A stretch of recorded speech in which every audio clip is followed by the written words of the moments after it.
बिस्मिल्लाहिर्रहमानिर्रहीम। मैं नदीम इकबाल गौरी। जिमें कि तुहानू पता है कि साडे नाल मौजूद ने जनाब चौधरी परवेज़ गुज्जर साहब।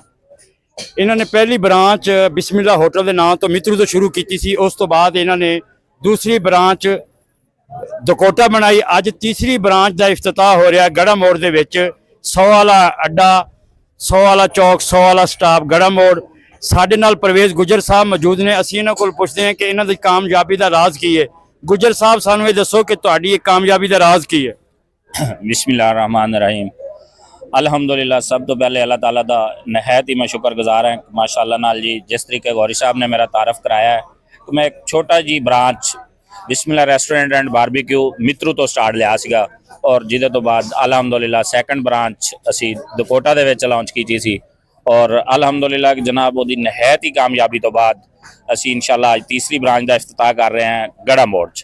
और गौरी साहब अल्हम्दुलिल्लाह जी कामयाबी का राज एक ही है, एक नहायत ही तमाम तर काम ईमानदारी नाल और अल्लाह ताला नू हाज़र नाज़र करके तमाम चीज़ों नू एक नहायत ही उमदा तरीके नाल और उहदे तो बाद माशाअल्लाह नाल जी साडे कोल जिस तरीके नाल इस फील्ड दे विच साडा तजर्बा एक्सपीरियंस गेन होया है, फिर सानू एक एक्सपर्ट शिफां दी काफ़ी सारी एक्सपर्ट टीम दी मावनत हासिल होगी जिहदे नाल माशाअल्लाह नाल जी अल्हम्दुलिल्लाह असी इस चीज़ दे विच इस पकवान दे मामलात इस फील्ड दे विच अल्लाह दा शुक्र है कि रोज़ बरोज़ एक नवे तो नवा जायका मुतारफ़ कराया और इंशाल्लाह बिस्मिल्लाह रेस्टोरेंट गड़ा मोड़ इंशाल्लाह तमाम तर खाने और तमाम तर चीज़ां नहायत खुश असलूबी नाल गड़ा मोड़ च लॉन्च करेगा कि जिस वास्ते कस्टमर्स नू विहाड़ी या मुल्तान का सफ़र करना पैंदा सी।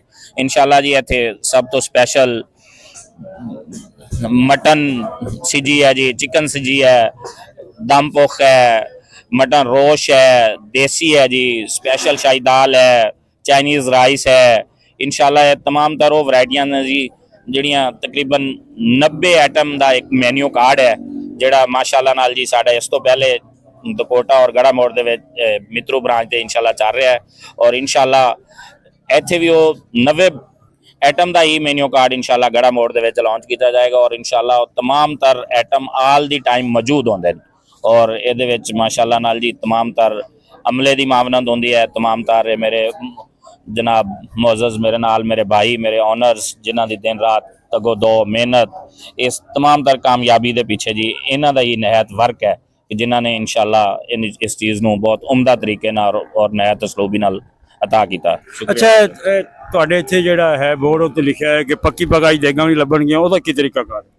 गौरी साहब माशाअल्लाह जी साडे कोल जिहड़े शेफ साहब ने उन्हां दा सब तो ज़्यादा एक्सपीरियंस इसे चीज़ दे विच है कि उन्होंने 10 तो 12 साल जनाब पकवान सेंटर कराची ते काम किया है और एक नहायत ही तजर्बाकार कुक ने और उन्होंने कोले बड़ा वड्डा एक्सपीरियंस है जी देगा पकवान का और वो इस चीज़ के बड़े एक्सपर्ट ने। जो भी आर्डर ते यानी देगा डिमांड की जाएगियाँ, किसी को शादी ते चाहिए है, किसी को सालगिरह ते चाहिए है, हर तरह की जनाब चिकन है, चावल्स ने, जिस भी चीज़ की जिस भी क्वांटिटी डिमांड की जाएगी इंशाल्लाह उन्होंने उस ही क्वांटिटी दी जाएगी, चाहे उन्होंने कितने भी बड़े इवेंट वास्ते चाहिए ने। साडे नाल इन्हां दे जिहड़े जिन्नियां भी ब्रांचां बणियां ने उन्हां नूं जिहड़े लीड करदे ने जिहड़े शैफ शायद भाई साहब भी इत्थे मौजूद ने। असीं उन्हां नाल गल करांगे ते उन्हां कोल पुछांगे कि तुहाडी की खासियत है कि तुहाडे हत्थ च की कमाल है कि लोग तुहाडा खाना बड़ा पसंद करते हैं। शायद भाई जरा दसो। जी, ये अल्लाह ताला की मेहरबानी, अल्लाह ताला का शुक्र है कि अल्लाह ताला ने ये दिए। तो माशाल्लाह हमारे पास मटन, बीफ, चिकन, बोनलेस हांडियाँ, ये पक्की पकाई देगों का आपने पूछा है, उसमें माशाल्लाह पक्की पकाई देगे भी मिलेंगी, कढ़ाई, कोरमा और मीठे में लबे शीरी, दूध दुलारी, क्रीमी कोकटल, फ्रूट कोकटल, हर चीज़ मिलेगी। रबड़ी खीर, सादी खीर पक्की पकाई देगों में। उसके बाद जो आर्डर हैं इसमें होटल के, इसमें बोनलेस हांडियाँ भी होती हैं, मटन भी होते हैं, मटन में भी वैरायटियाँ होती हैं, बीफ में भी होती हैं। हमारे पास स्पेशल शाही दाल होती है, चावलों में भी वैरायटियाँ होती हैं, काबली पुलाव, जंगली पुलाव, सादा पुलाव, बिरयानी, राइस, ये माशाल्लाह हमारे पास होती हैं वैरायटियाँ। बहुत शुक्रिया। ये शायद भाई थे जो बता रहे थे। मैं दोबारा चलता हूँ परवेज़ गुज्जर साहब की तरफ। मेरा जोड़ा सब तो जोड़ा ना अहम सवाल है कि लोग जोड़े मकसद इतने पहले गड़ा मोड़े जिन्नियां ब्रांचा वा उन्होंने रेट बड़े ज़्यादा वा, तुसी रेट किहड़े हिसाब नाल रखोगे? जेडे महंगाई आ या मौजूदा जोड़े हालात है लोगों के, कोई दरम्यानी हल कढ़ोगे या वही? ਵਰੀ ਸਾਹਿਬ ਤੁਹਾਡਾ ਬਹੁਤ ਹੀ ਉਮਦਾ ਸਵਾਲ ਜਨਾਬ। ਸਭ ਤੋਂ ਸਪੈਸ਼ਲ ਅੱਜ ਕੱਲ ਕਾਰੋਬਾਰ ਦੇ ਵਿੱਚ ਜਿਹੜੀ ਮੁਸ਼ਕਲਾਤ ਨੇ, ਚਾਹੇ ਉਹ ਦੁਕਾਨਦਾਰ ਹੈ ਚਾਹੇ ਕੋਈ ਵੀ ਬੰਦਾ, ਉਹਦੇ ਵਾਸਤੇ ਸਭ ਤੋਂ ਅਹਿਮ ਮਾਮਲਾ ਇਹ ਹੀ ਹੈ ਕਿ ਆਵਾਮ ਦੀ ਹਾਲਾਤ ਦੇ ਮੁਤਾਬਕ ਉਹਨਾਂ ਦਾ ਖਿਆਲ ਰੱਖਣਾ ਜੀ।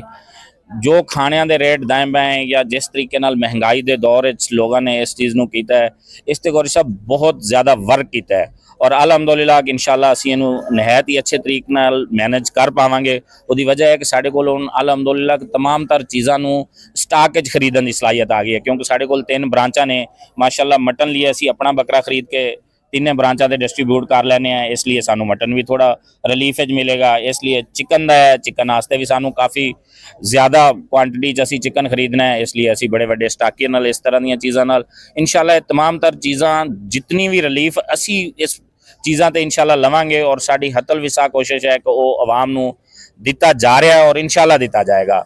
ਕਿਉਂਕਿ ਅੱਜ ਦੇ ਦੌਰ ਦੇ ਵਿੱਚ ਨਿਹਾਇਤ ਛੋਟੇ ਹੋਟਲਸ ਤੇ ਵੀ ਕੋਈ ਬੰਦਾ 300 ਰੁਪਏ ਦਾ ਚਿਕਨ ਪੀਸ ਜਾਂ 300 ਰੁਪਏ ਦਾ 150 ਰੁਪਏ ਦਾ ਟਿੱਕਾ ਕਬਾਬ ਨਹੀਂ ਫਰੋਖਤ ਕਰ ਸਕਦਾ, ਜਾਂ 1400 ਰੁਪਏ ਨਾਲ ਚਿਕਨ, 1800 ਰੁਪਏ ਨਾਲ ਬੀਫ, 3000 ਰੁਪਏ ਨਾਲ ਮਟਨ।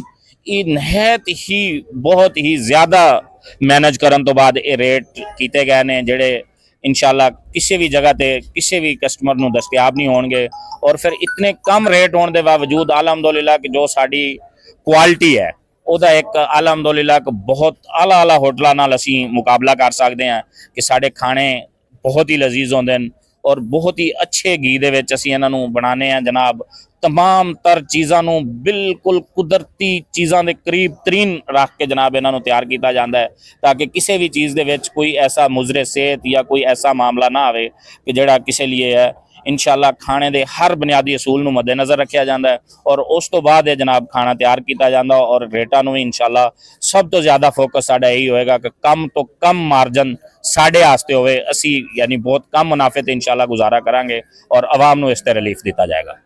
ਇਹ ਪਰਵੇਜ਼ ਗੁੱਜਰ ਸਨ, ਆਨਰ ਸਨ ਬਿਸਮਿल्ला ਹੋਟਲ ਐਂਡ ਰੈਸਟੋਰੈਂਟ ਦੇ। ਇਹਨਾਂ ਦੀ ਪਹਿਲੇ ਤੁਹਾਨੂੰ ਦੱਸਿਆ ਮਿੱਤਰੂ ਤੋਂ ਸ਼ੁਰੂ ਕੀਤੀ ਪਹਿਲੀ ਬ੍ਰਾਂਚ, ਫਿਰ ਇਹਨਾਂ ਨੇ ਦੁਕੋਟਾ ਬਣਾਈ। ਅੱਜ ਗੜਾ ਮੋੜ 7 ਆਰ ਦਾ ਹੈਡ ਆ, 7 ਆਰ ਦਾ ਮਰਕਜ਼ ਆ ਤੇ तमाम 7 ਆਰ ਦੇ ਲੋਕਾਂ ਨੂੰ ਗੁਜ਼ਾਰਿਸ਼ ਹੈ ਕਿ ਇੱਕ ਦਫਾ ਜ਼ਰੂਰ ਟਰਾਈ ਕਰਨ ਇਸ ਹੋਟਲ ਤੇ ਆਣ। ਅਗਰ ਖਾਣਾ ਅੱਛਾ ਲੱਗੇਗਾ ਤੇ ਫਿਰ ਤੁਸੀਂ ਬਾਰ-ਬਾਰ ਆਓਗੇ। ਇਹ ਫੈਸਲਾ ਤੁਹਾਡੇ ਆਪਣੇ ਹੱਥ 'ਚ ਆ। ਇਹਨਾਂ ਦੀ ਕੋਸ਼ਿਸ਼ ਹੈ ਕਿ ਆਵਾਮ ਨੂੰ, ਦੋਸਤਾਂ ਨੂੰ, ਅਹਿਲੇ ਇਲਾਕਾ ਨੂੰ ਅੱਛੇ ਤੋਂ ਅੱਛਾ ਖਾਣਾ ਖਵਾਏ ਜੀ।